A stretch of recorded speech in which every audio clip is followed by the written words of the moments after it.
அனைவருக்கும் வணக்கம். என் கல்வி பருவத்தில் நான் படிக்கும்போது இந்த ஏரியாவில் தான் படிச்சுன்னு இருந்தேன். இந்த ஏரியாவில் படிக்கன்னா இங்கேருந்து இந்த பஸ் ஸ்டாப்பு பார்த்தீங்களா, எனக்கு தெரிஞ்சு ஒரு 20 வருஷமாக இருக்குது. இந்த பஸ் ஸ்டாப் தான் எங்களுக்கு மழை நிழல் கூடம் இது. அது இல்லாமல் இங்கேருந்து எங்கள் ஊருக்கு சரியாக ஒரு 3 கிலோமீட்டர் நடந்து வந்து தான் 15 ஆண்டுகளாக நான் படித்தேன். பார்த்தீங்களா, மலை எவ்வளோ இயற்கையாக இருக்குது பாருங்கள், பனை மரம்.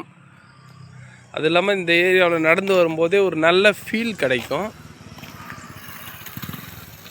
பாருங்கள். இயற்கையாக பச்சை பசேல்னு இருக்குது பாருங்கள்.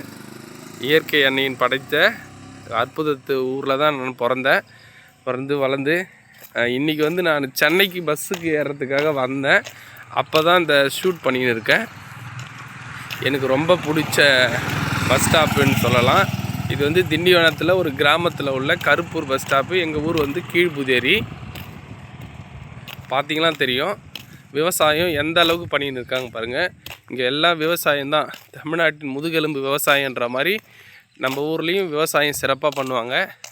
அதுதான் பனை மரம். இந்த பனை மரத்தில் தான் எங்கள் வாழ்க்கையே போகும். இந்த மே மாதம் ஏப்ரல் மாதத்துலலாம் வீட்டுக்கு போய் சாப்பிட்றோமோ இல்லையோ, இந்த பனை நுங்கு, அது இல்லாமல் கிணத்துல வந்து குளிக்கிறது, அதெல்லாம் தான் நாங்கள் ஜாலியாக இருக்கோம்.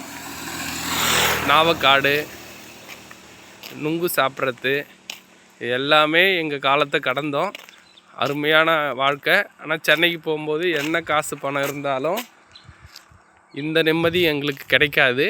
எனக்குன்றது இல்லை, யாருக்குமே கிடைக்காது. இதுதான் நம்ம ஊர்.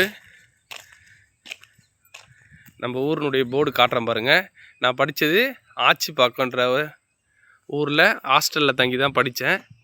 கருப்பூர் எங்கள் ஊருக்கும் அதுக்கும் ஒரு எக்ஸாக்டாக ஒரு 6 கிலோமீட்டர் இருக்கும்.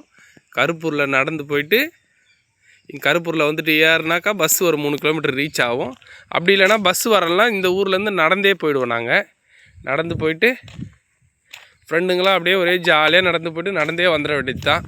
ஒரு 7 கிலோமீட்டர் நடந்து போய்ட்டு நடந்து வந்து படித்த காலம். சாப்பாடு சத்துணவு தான், அருமையாக இருக்கும்.